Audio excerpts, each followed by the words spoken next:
the winter of 1932, a man named Earl Gunderson walked 47 miles from a shuttered coal town in Pennsylvania to his sister's farm in Ohio. He had $2 and a broken watch in his pocket. He passed 3 banks with their windows boarded up, 6 families living in their cars, and one man who tried to sell him a solid gold pocket chain for a single can of beans. Earl didn't have a can of beans. What he did have was the knowledge of how to do things that most people in America had already forgotten. And that knowledge was about to save his life and the lives of everyone around him. By the time the Depression ended, Earl's farm had fed 31 people through 7 consecutive winters. His neighbor, who had been a bank manager earning 4 times Earl's former salary, had lost everything he owned within 18 months of the crash. The difference between them wasn't money. It wasn't gold. It wasn't stocks or bonds or property. It was something older, something more fundamental, something that no financial collapse in the history of the world has ever been able to take away from a person who truly possesses it. Today we are going to go through 25 things that were more valuable than gold during the Great Depression. And I promise you that at least 3 of these are going to surprise you in a way you didn't expect. There is one item on this list that caused more arguments, more fistfights, and more desperate deals in the years between 1929 and 1939 than any amount of money ever did. Stay with me, because we're going to get to it. And if you haven't subscribed yet, do it now, because we cover this kind of history every single week, and you do not want to miss what's coming next. Starting with number 25. Number 25 was salt. This is one that most people today completely take for granted, because you can walk into any gas station in America right now and buy enough salt to last a family 6 months for less than $2. But during the Depression, especially in rural areas that were already struggling before 1929, salt was a preservative, a medicine, a barter currency, and in some cases, a matter of life and death. Before refrigeration became widespread, salt was the primary way that families preserved meat through the winter. A family that had salted pork in the barrel and salted fish hanging in the smokehouse was a family that was going to survive until spring. Families who had no salt were families who watched their food spoil. The chemistry of it is simple, but the consequences were enormous. Salt draws moisture out of meat and creates an environment where the bacteria that cause decay cannot survive. A 25-pound bag of salt in 1932 could preserve enough pork to feed a family of 5 for 3 months. That same bag could be traded for tools, seeds, labor, medical attention, and in some documented cases, entire parcels of land. Number 24 was knowing how to read the weather. This sounds almost like a joke when you first hear it, but it absolutely is not.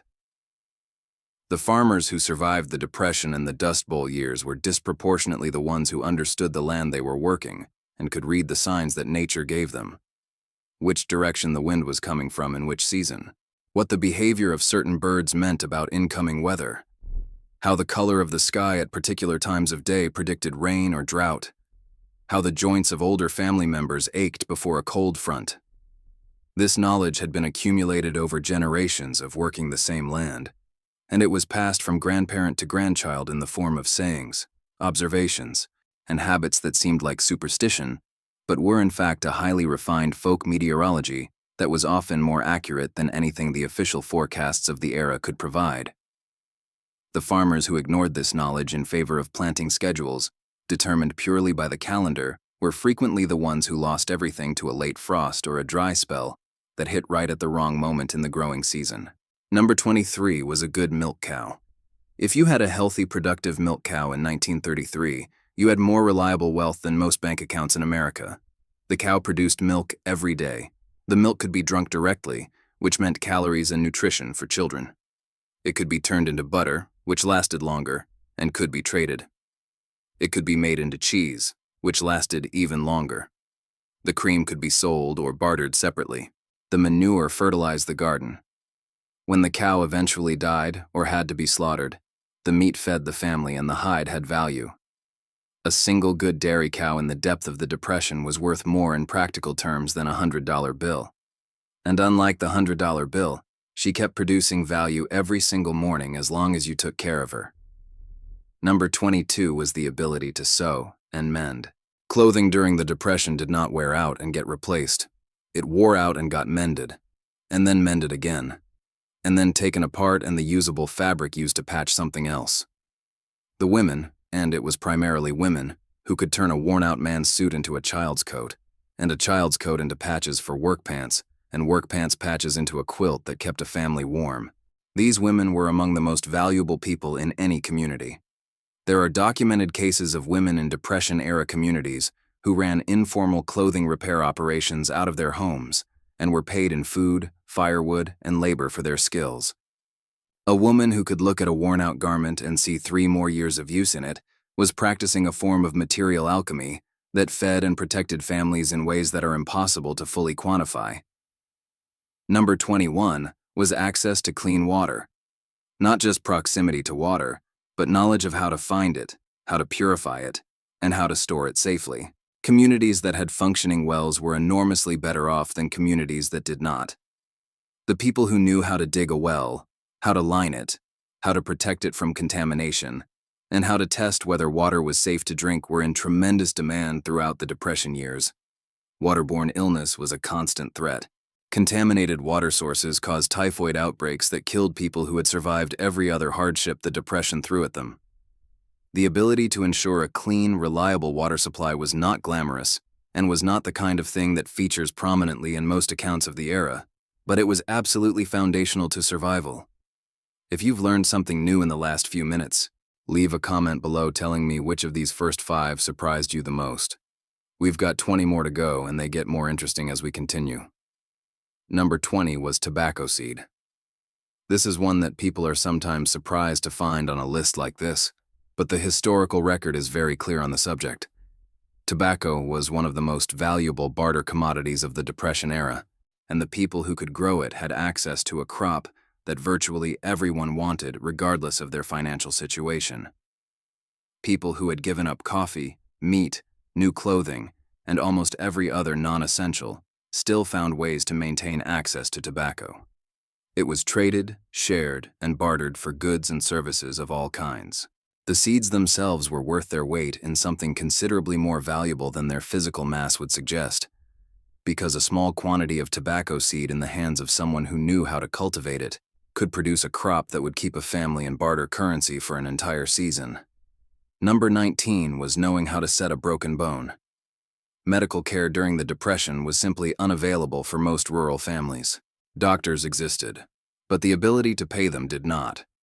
The men and women in communities who had knowledge of basic emergency medicine, including how to set and splint fractures, how to treat infected wounds, how to manage fever, how to handle difficult childbirths, were the people that everyone in those communities depended on when things went wrong.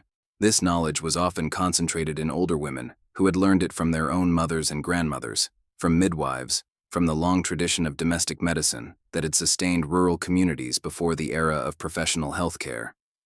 Their knowledge could not be repossessed, it could not be foreclosed on. It went with them wherever they went, and it was available to their neighbors at any hour of the day or night. Number 18 was a good hunting dog. A trained hunting dog in Depression-era rural America was not a pet in the sense that we understand that word today. It was a working partner that extended the food-gathering capacity of the family in essential ways.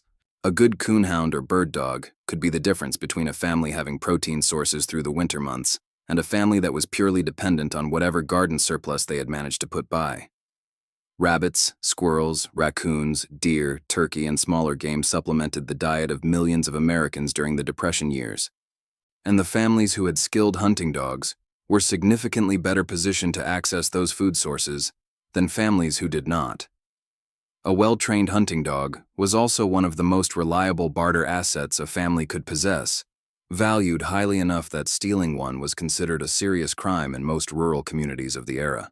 Leave a like right now if this video is teaching you something about American history that you never learned in school. We have 17 more items to get through, and I promise the last 5 are going to change how you think about what real wealth actually means. Number 17 was a smokehouse. Not just the knowledge of how to smoke meat, but the physical structure itself. A functioning smokehouse on a property represented an enormous practical advantage during the Depression. It meant that when an animal was slaughtered, whether by the family themselves or by a neighbor who was willing to share a portion in exchange for use of the facility. Nothing was wasted. The meat could be preserved for months. A smokehouse also represented a potential service that the family could offer to neighbors who had meat to preserve, but no facility to preserve it in, creating another avenue for barter and community exchange. Number 16 was fruit trees. A mature apple orchard, or a property with established fruit trees, was worth an enormous amount more than the same property without them during the Depression years. Fruit trees take years to establish and begin producing, which meant that the Depression generation could not simply plant them and wait. The families who had inherited properties with established orchards had access to food that required relatively little labor to produce once the harvest came. Apples, pears, plums, cherries, and the various other fruits that were cultivated across different regions of America provided calories, variety, preserved well in a root cellar, could be made into cider and vinegar and preserves, and could be traded in quantities large enough to represent significant barter value. Number 15 was the ability to operate and maintain a hand pump. This sounds almost absurdly simple, but in practice the mechanical knowledge required to keep a hand pump functioning, to identify when its leather seals needed replacement, to understand why it was losing prime and how to restore it, to know how deep a well needed to be in a given type of soil, was specialized knowledge that not everyone in a rural community possessed. The people who had it could repair and maintain water access for their entire community, and were valued accordingly. Number 14 was knowing how to render lard and make soap. These two skills go together because the process of rendering lard produces both a cooking fat and the raw material for soap making. A family that could process their own fats into soap had access to a basic sanitation resource that was both personally necessary and extremely tradable. Homemade lye soap was rough and smelled of wood ash, but it cleaned clothing, it cleaned wounds, it cleaned bodies, and in a time when soap was something that many families could no longer afford to purchase, the ability to make it from materials that were essentially free was a significant practical advantage. Number 13 was cast iron cookware. Not just any cookware, but specifically cast iron, because cast iron was essentially indestructible with proper care. A cast iron skillet that had been used and properly seasoned was a family heirloom that cooked over an open fire, on a wood stove, in a fireplace, or in any other heat source with equal effectiveness. A family with a complete set of cast iron cookware had cooking equipment that would last indefinitely, and that could be used with any fuel source regardless of what economic circumstances made available. Cast iron pieces were regularly traded as barter items during the Depression for exactly this reason. If you're finding this video valuable, subscribe right now. We post this kind of deep historical content every week, and the next video in this series is something you definitely don't want to miss. Number 12 was a good crosscut saw, and the knowledge of how to use it. Timber was wealth in Depression-era America in a very fundamental sense. Families that could harvest firewood efficiently from woodlots they owned or had access to had heat and cooking fuel. Families that could mill their own lumber had building material. Families that could cut timber and sell or barter it had an income source that was independent of the collapsed cash economy. A sharp, well-maintained crosscut saw in the hands of someone who knew how to use it properly could transform a standing tree into firewood, fence posts, and rough lumber, all of which had immediate, practical, tradable value. Number 11 was the ability to identify edible wild plants. The people who knew which plants in the local landscape were edible and how to prepare them had access to a food source that cost nothing but time and knowledge. Wild greens, berries, nuts, roots, and fungi supplemented the diets of millions of rural families during the Depression, and in some cases provided crucial nutrition during the periods between harvests when the garden had been exhausted and the preserved food stocks were running low. This knowledge, like so many others on this list, was the product of a tradition of accumulated observation that had been passed through generations and was in the process of being lost at precisely the moment when it became most desperately needed. Number 10 was a root cellar. A properly constructed root cellar with the right temperature, humidity, and ventilation could keep potatoes, carrots, turnips, beets, cabbages, apples, and other produce edible for months past the end of the growing season. The difference between a family with a good root cellar and a family without one was often the difference between a hard winter and a genuinely life-threatening winter. Root cellars also provided cool storage for butter, cheese, eggs, and other perishables that would otherwise spoil much more rapidly in an era before reliable refrigeration.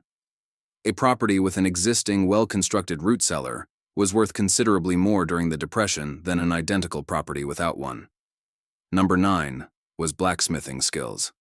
The ability to work metal with forge and hammer was one of the most comprehensively useful skills in any rural community of the era.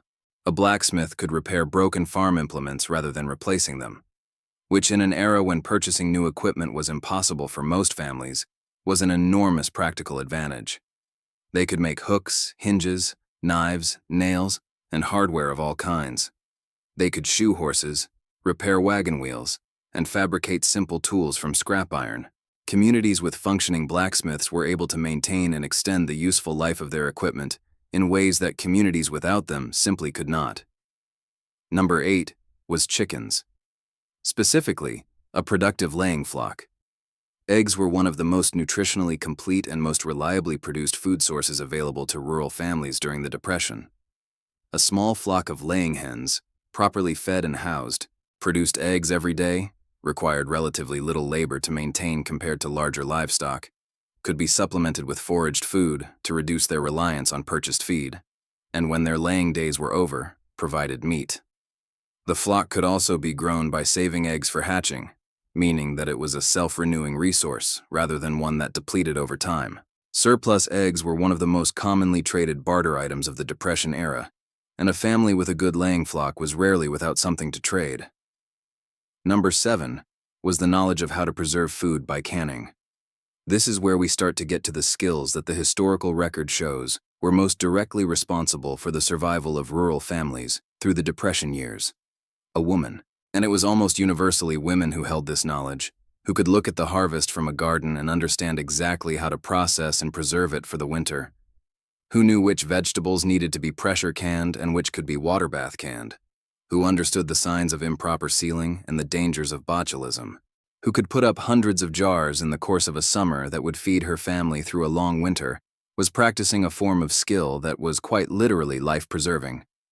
Families whose canning skills were poor or non-existent were dependent on whatever they could store in raw form in the root cellar, which was dramatically less varied and less calorie-dense than a full pantry of properly preserved garden produce. Leave a comment right now telling me whether you or anyone in your family still practices any of these skills. I genuinely want to know, and I read every single comment on these videos. Number 6 was draft horse knowledge. As the Depression deepened and cash became genuinely unavailable, many farmers returned to draft horses for field work rather than the gasoline-powered tractors that had been spreading across American agriculture in the 1920s. Fuel cost money. Horses could be fed from the farm. The problem was that an entire generation of younger farmers had grown up watching tractors replace horses and had never fully learned the deep practical knowledge of working with draft animals. Which collar fits which neck and why it matters. How to hitch a team for different implements. How to keep animals healthy through hard work. How to recognize the early signs of lameness or illness. How to work animals at a pace that gets the field done without breaking them down. The men who possessed this knowledge were in demand throughout the Depression years in ways they had not been for a decade. Number 5 was a functioning well with a hand pump. We talked earlier about water access and about pump maintenance, but the combination of a properly dug, properly lined well that would never run dry in a drought year, equipped with a hand pump that required no electricity and no outside infrastructure to operate, was among the most genuinely valuable physical assets that a rural property could possess during the Depression. Properties with this combination sold or traded at significant premiums over comparable properties without reliable water access, and families that were able to help neighbors access clean water during the periodic droughts of the era established social bonds and obligations that were worth more than any cash transaction. Number 4 was the ability to teach. Education during the Depression was disrupted in profound ways. Schools closed for lack of funding. Teachers left rural communities for cities where there was at least the hope of paying work. Families in isolated areas went for years without access to formal schooling for their children. The men and women in these communities who could teach who had enough education themselves and enough skill in communicating it to others, who could organize informal schools and homes and churches and farm buildings, were performing an enormously valuable service. And it was not merely sentimental value. Education was a direct investment in the survival capacity of the next generation, because the children who learned to read, to calculate, to understand basic science and geography and history were the ones who would be positioned to access opportunities as the economy eventually recovered. Number 3 was medicinal plant knowledge. The gap between having access to medicine and not having it could mean the difference between living and dying during the Depression years. Professional medical care was beyond the financial reach of most rural families.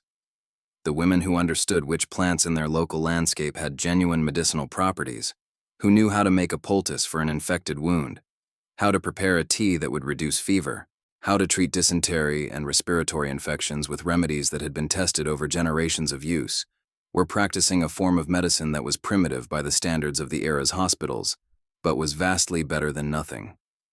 Some of these remedies have since been validated by modern pharmacological research. Others were ineffective but harmless. Almost none of them were actively dangerous in the way that some folk remedies can be. And all of them represented the distilled practical wisdom of communities that had been managing illness without access to professional health care for generations. Number 2 was the ability to butcher an animal cleanly and without waste. When an animal was slaughtered during the Depression, everything had value. The meat, obviously, but also the fat for rendering, the organ meats that many people find unpalatable today, but that are among the most nutritionally dense parts of any animal.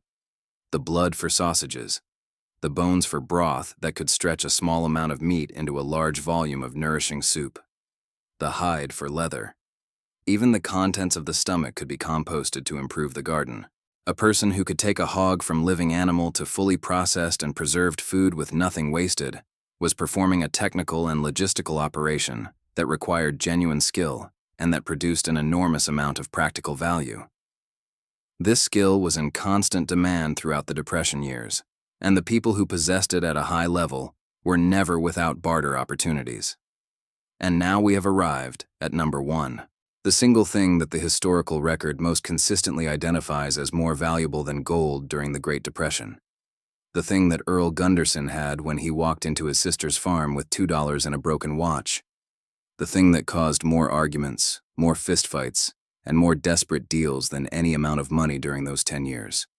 It was the knowledge of how to grow food, not the casual garden variety knowledge that allows a person to plant some tomatoes in the summer and maybe get a few baskets of produce.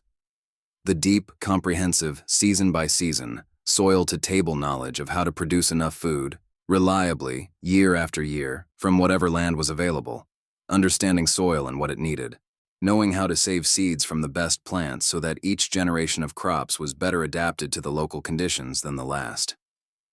Understanding companion planting, the relationships between different plants that could improve yields without purchased inputs, knowing what to plant when and how deep and how far apart and what to do when something went wrong, because something always went wrong, and the difference between a family that lost a crop and a family that salvaged enough to survive the winter was almost always the depth of knowledge and experience the farmer brought to the crisis. Earl Gunderson fed 31 people through 7 consecutive Depression winters because he knew things about growing food that no bank failure could repossess, no drought could fully defeat, and no amount of money could quickly purchase. His neighbor, the former bank manager, had lived his whole professional life in a world where money was the ultimate form of wealth, and he was not wrong about that world. But that world had ended, and in the world that replaced it, the people who survived, and the people who helped others survive were almost universally the people who had cultivated practical skills over the course of a lifetime.